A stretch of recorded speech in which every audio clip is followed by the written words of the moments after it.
नमस्कार मित्रांनो, मी मराठी माणूस प्रदीप. नरेंद्र मोदींनी रात्री एक व्हिडिओ टाकला आणि त्या व्हिडिओमध्ये म्हणजे मला तरी वैयक्तिक वाटत होतं की नरेंद्र मोदींनी फार मोठी चुकी केली. मोदीची फार मोठी चुकी केली. का माहितीये का? ही मानसिकता बदलणारी नाहीये. ही मानसिकता माफी देऊन ती सुधारणारी नाहीये की एकदा ठेच लागली आणि मग ठीक आहे, आपण आपल्या तरुण वयात सळसळत्या रक्ताने, गरम रक्ताने काहीतरी वेडवाकडं केलं, चुकीचं केलं आणि आता आपण सुधारलोय किंवा आता आपल्याला अशी चूक करायला नाही पाहिजे असं सांगणारी जर ही लोक असतील, अख्खी पिढी नाही बरबाद. ही जेन्झी तुम्ही जी म्हणताय ना की सगळेच तसे आहेत, नाही. आजही देव देश धर्माचा विचार करणार, आजही आपल्या इतिहासाला सर्वतोपरी मानणारी सगळी लोक किंवा अनेक तरुण आहेत पण काही बोटावर मोजणे आहेत की काही घाणेरडी विचारसरणीची लोक, ज्यांना फक्त आता काय सांगायची गरज नाही, तेवढंच लागतं फक्त. ती सगळी लोक आज त्या सगळ्या गोष्टी ज्या तुम्हाला बोलल्या ना, तुमच्या आईला शिवे दिल्या, ज्या काही पद्धतीने इंडियन आर्मी असो, आपल्या देशविरोधी किंवा सगळ्या वक्तव्य असो, या सगळ्या गोष्टींनी ते काही त्यांच्या मनातून जे काही बाहेर आलं ना उफाळून, आणि ते मोदीजी सत्य होतं. उठ जाओ भाई, उठ जाओ प्लीज, हम भीख मांग रहे भाई, उठ जाओ, निकल जाओ इस लॉक के नीचे से, निकल जाओ बोली के, और जो घुसा हुआ है मेलोडी की चूत के अंदर, निकल जाओ उसके बाहर से बहन के। लोन लिया, मैं मोदी वाली गाड़ी क्यों दे रहे हो? मोदी गाड़ी में रीजन क्या है? उसने कराई क्या यहाँ पे? उसने कराई क्या हमारे लिए? करे क्या उसने? वो हगेगा उसके पिछाड़े में कीड़े लगेंगे, मोदी हगेगा उसके पिछाड़े में कीड़े लगेंगे।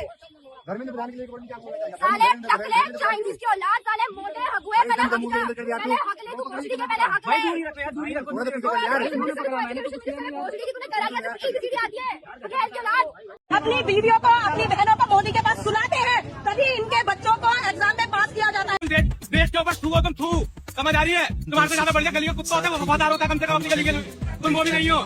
फक दिल्ली पुलिस, फक बीजेपी, फक इंडियन आर्मी, माँ की तुम्हारी बात। मेरे को आज के बाद बोल दिया ना किसी ने कि जवान हमारे लिए बैठे हुए हैं बॉर्डर पे, हमारे लिए नहीं बैठे भाई, वो सत्ता में जो लोग बैठे हैं उनके लिए बैठे हुए हैं। Army is so great.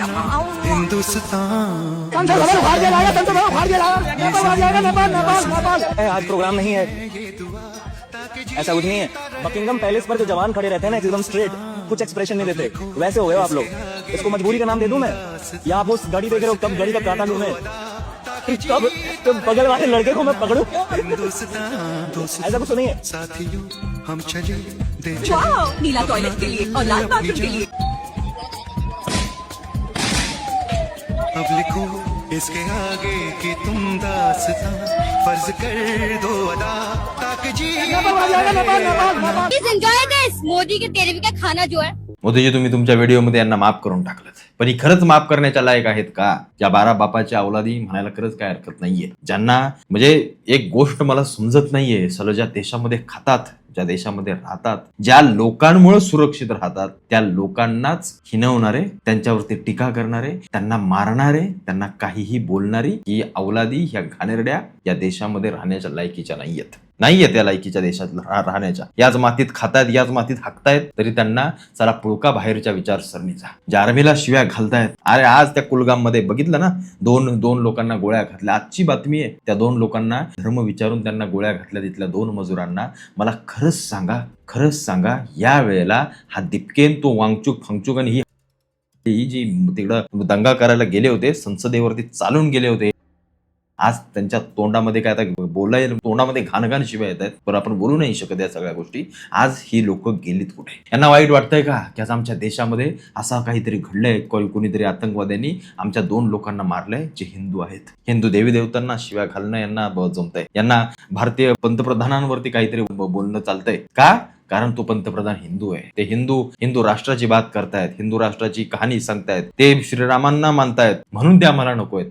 आज त्या कुलगाम मध्ये घडलेल्या घटनेवरती का नाही बोलत ही लोक? नाही बोलणार, नाही. यांना काही पडलेलं नाहीये. यांना कोणी पैसा दिला, काय दिला, कशा पद्धतीने यांनी आंदोलन केलं, यांना काय करायचं होतं? तुम्हाला म्हटलं ना मी, नरेंद्र मोदींनी हा राजीनामा आणि या सगळ्या गोष्टी हा एक पाऊल मागे का आलेत ना, त्याचं कारण म्हणजे यांना नेपाळ करायचं होतं. जे काय होईल ते आर पारची लढाई, काय बघूया काय कोण काय करते ते. कारण सरकार गोळ्या तर घालू शकत नाहीये. पूर्वीचा काळ, काँग्रेसच्या काळामध्ये गोळ्या घालून मारून टाकलं, साधूंना मारलं, किती लोकांना मारलं, त्याचा तुम्हाला काय सांगायची गरज नाहीये. आज तुमच्या समोर सगळ्या गोष्टी आहेत, पण सरकार आता गोळ्या घालणार नाही, कारण सरकारनं गोळ्या घातली तर सत्ता जाईल. विद्यार्थ्यांवरती गोळीबार केला, विद्यार्थ्यांवरती, पण हे विद्यार्थी किती हरामखोर विचारसरणीचे आहेत, हे नक्की कुठल्या याच्यातून आलेत हे जरा एकदा पाहिलं ना तर मग समजेल की यांना गोळी घालणंच योग्य आहे. कारण आजची ही विचारसरणी, आजचे हे जेंजी म्हणून हिनवणारे, ह्यांना मोठं करणारे, हेच उद्या या देशाच्या विरोधात उभे राहते. अरे बघा इतिहास आपला काय आहे, कशासाठी म्हणून तुमच्या आमच्या बापदाद्यांच्या पिढ्या मेल्या या रणांगणामध्ये, त्याचा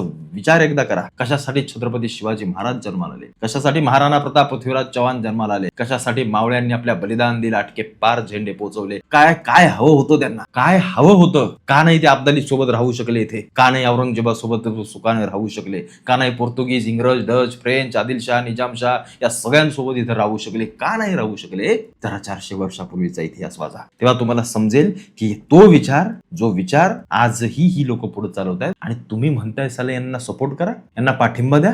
तुम्ही इथल्या देवी देवतांना शिव्या घालायच्या, तुम्ही इथल्या महापुरुषांचा वापर राजकारणासाठी करायचा, तुम्ही इथल्या तरुणांची माथी भडकवायची, तुम्ही त्यांना देशविरोधी सगळं करायला भाग पाडायचं, आणि तुम्ही म्हणता यांना पाठिंबा द्या. मोदीजी तुम्ही माफ का केलं, एका गोळीने बुडवून टाकायला पाहिजे होतं. तुम्हाला काय वाटलं हे यांचे दगडाखाली हात आले की बरोबर मागे सरकतील, माफी मागतील, पण जेव्हा यांच्या हातामध्ये सत्ता येईल ना तेव्हा ह्या अवलादी पुन्हा एकदा शिव्या घालायला आणि देशाच्या विरोधामध्ये बोलायला, रामाची तुलना करायला, सीतेला शिव्या घालायला, नको तसल्या वल्गनात्मक गोष्टी बोलायला हे पुन्हा तयार होतील. हे विद्यार्थ्यांचं आंदोलन, हे विद्यार्थ्यांचे संस्कार, हे नीटला बसणारे विद्यार्थी आहेत. कुठले विद्यार्थ्याच्या गोष्टी करताय तुम्ही? विद्यार्थी राहिले आपापल्या घरामध्ये, ज्यांनी परत परीक्षा देऊन सगळ्या गोष्टी करून अभ्यास करून पुढे चालून गेले.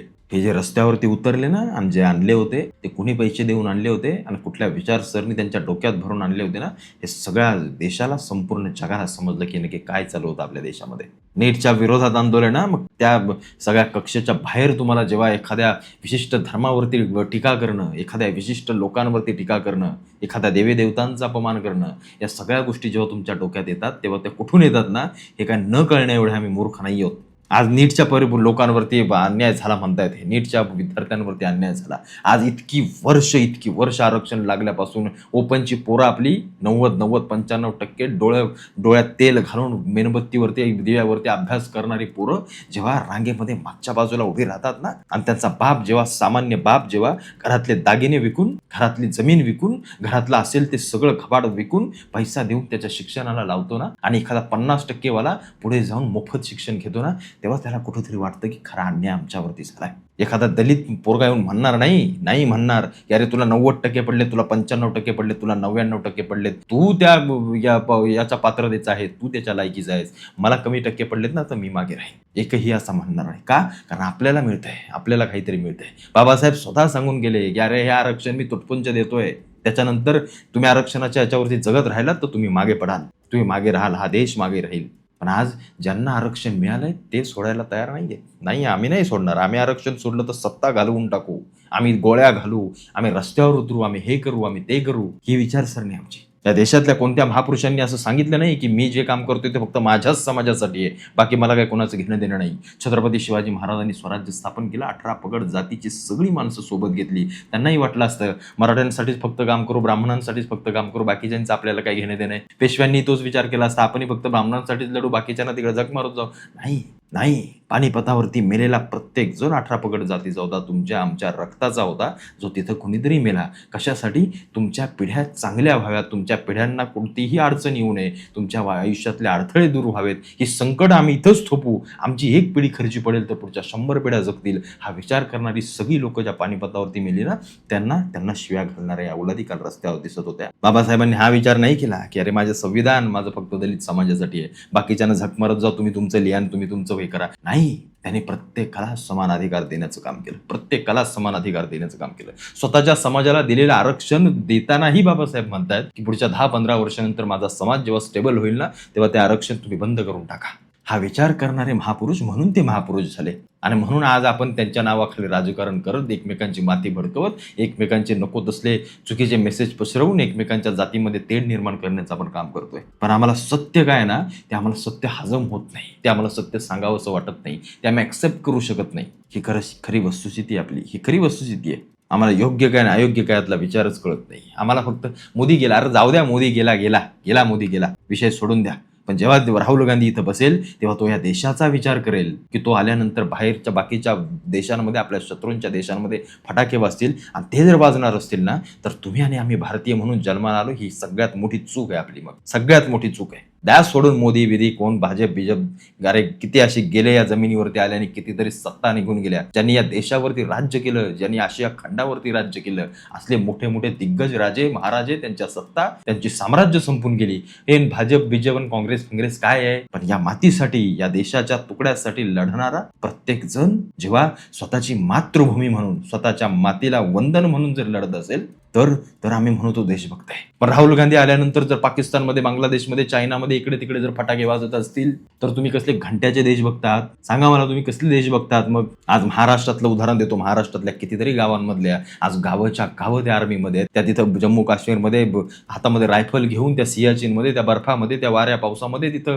24 तास उभे राहून देशाची निगराणी करतायत. स्वतःचं कुटुंब राहिलं बाजूला, स्वतःची मुलं, स्वतःची बाळं, स्वतःच्या बायका, या सगळ्या तिथं गावामध्ये राहतात आणि ही लोक तिथं हातामध्ये बंदूक घेऊन उभे राहतात, ज्यांना जगू की मरू याचं काही माहीत नाहीये. आणि त्यांना शिव्या घालणारी आजची हरामखोर झंडू जनरेशन, स्वतःला सो कॉल्ड आम्ही खूप मोठे हुशार आहोत, आम्हाला समजतं, आणि त्यांना पाठिंबा देणारे काही नेते, त्यांना असं वाटतं की काय प्रोटेस्ट होता मोदीजींची, कशी ठासून ठेवली या सगळ्या लोकांनी, असं म्हणणारे आणि असं राजकारणासाठी हे मतदान जिंजींचं पदरात पाडून घेणारी ही लोक, ही देखील देशविरोधी आहेत. एवढं लक्षात असू द्या, एवढं फक्त लक्षात असू द्या. या देशाला धोका आहे कोणापासून? या देशाला धोका बाहेरच्यांपासून आहेच, पण त्याच्या आधी या देशाला धोका इथल्या आतल्या लोकांपासून आहे. छत्रपती शिवाजी महाराजांना मारण्यासाठी, छत्रपती संभाजी महाराजांना मारण्यासाठी, इथल्या मराठा साम्राज्याला संपवण्यासाठी, अरे आपल्यातलेच फुटले, आपल्यातलेच जाऊन शत्रूला मिळाले. म्हणून ही लोक ज्यांनी आपलं सगळं संसाराचं काय म्हणून बेलपत्र वाहून दिलेलं या देवदेश धर्मासाठी, इथल्या जनतेसाठी, त्यांनाच मारण्यासाठी इथलीच जनता काही चिमूटभरच्या पैशांसाठी, स्वार्थांसाठी दुसऱ्यांना, शत्रूंना जाऊन मिळाली. हाच तर आपला इतिहास आहे बाबांनो. दुसरं काय आहे आपल्याकडे? मला सांगा ना. हाच तर आपला इतिहास आहे. जेव्हा अब्दाली चालून आला पानिपतावरती, तेव्हा आपल्या मराठ्यांनी कितीतरी हिंदू राजांना जाऊन भेटी दिल्या की बाबांनो, एक व्हा, एक होऊन लढा. हे संकट फक्त मराठ्यांचं नाहीये, हे संकट तुमचंही आहे. आणि ते करताना, ते सांगताना मराठ्यांना दिसत होती ती राष्ट्रभक्ती, देशभक्ती. मराठा म्हणजे तोच, तो हिंदू राष्ट्राचा साठी झगडत होता छत्रपतींच्या विचाराखाली. तेव्हा हे बाकीचे सगळे बोचात शेपट घालून मागे बसले, पण मराठ्यांच्या पिढ्याच्या पिढ्या खर्ची झाल्या. शत्रू कोण आहे आपला? आपणच. आपलीच विचारधारा आपली शत्रू आहे. नीट बघा. तुम्ही उजव्यांची विचारधारा म्हणता ना, हिंदुत्ववादी म्हणजे हे आतंकवादीचे दुसरे. नाही, अरे याच हिंदुत्ववाद्यांनी या देशाला आजपर्यंत सुरक्षित ठेवलंय. ज्या देशाच्या सीमा जिथं जिथं निश्चित झाल्या ना, तिथं मराठ्यांच्या घोड्यांच्या टापा पोहोचलेत, म्हणून त्या निश्चित झालेत. इथल्या एका तुकड्यासाठी आपल्या कितीतरी जवानांनी बलिदान दिलंय. तिथं कोणी पाकिस्तानातला येऊन, चायनातला येऊन नाही लढलाय. इतिहास पहा, कारगिलचं युद्ध पहा, बाकी सगळे युद्ध पहा, जिथं आपले जवान मारले गेले तिथं त्यांनी आपल्या देशाचा प्रथम विचार केला. आणि त्या जवानांना शिव्या घालणारी याची हरामखोर बारा बापाच्या औलादी ह्या शिकवतायत की आर्मीनं काय करावं, पोलिसांनी काय करावं, यंत्रणेनं काय करावं. तुम्ही हल्ला करावा संसदेवरती एका राजीनाम्यासाठी, यंत्रणा फक्त आपली मग खिशामध्ये हात घालून बघत बसणार का? तुमचं काय मत आहे? तुमचं मत तेच होतं. तुम्ही एखाद्या धर्माला बोलणार, धर्माला शिव्या घालणार, धर्माला नको असल्या गोष्टी करणार. आणि आम्ही नाही बोलायचं. आम्ही बोललो की आम्ही अंधभक्त. कसं काय ज्याला यांच्या बाजूने बोलतो, आमच्या विरोधात बोलतो, आम्ही बोलणार. आम्हाला बोलावं लागेल, कारण आम्ही जर बोललो नाही ना, तर आम्ही आमच्या बापजाद्यांना, आमच्या मोठ्या मोठ्या महापुरुषांना तोंड दाखवण्याच्या लायक नाही होत लायक. या इंग्रजांच्या विरोधामध्ये लढा देऊन गेलेली, सगळी शहीद झालेली आमचे भगतसिंग, राजगुरू असो, सुखदेव असो, आमचे असंख्य लोक असो, ज्यांनी या देश आबाधित राहावा, ज्यांनी या देशावरती आलेलं संकट होतं तिथं निघून जावं, त्याच्यासाठी आपले बलिदान दिले ना, त्यांना मग आम्ही तोंड दाखवण्याच्या लायकीचे राहणार नाही. म्हणून आम्हाला बोलायचं आहे. म्हणून मोदीजी म्हटलं ना, तुम्ही ते व्हिडिओ वगैरे बनवून जे काही माफीच्या सगळ्या गोष्टी केल्यात ना, ठीक आहे, नादान आहेत पोरं, काय बोलतायत, काय करतायत, त्याला काही त्यांना सगळ्या गोष्टी माहीत नाहीयेत. पण ती नादान आहेत ना, तीच येणाऱ्या काळामध्ये पुन्हा एकदा सक्षमपणे उभे राहतील तुम्हाला आणि तुमच्या देशाला शिव्या घालण्यासाठी. बाकी तुम्हाला काय वाटतं या सगळ्या विषयावरती मला आवर्जून कळवा.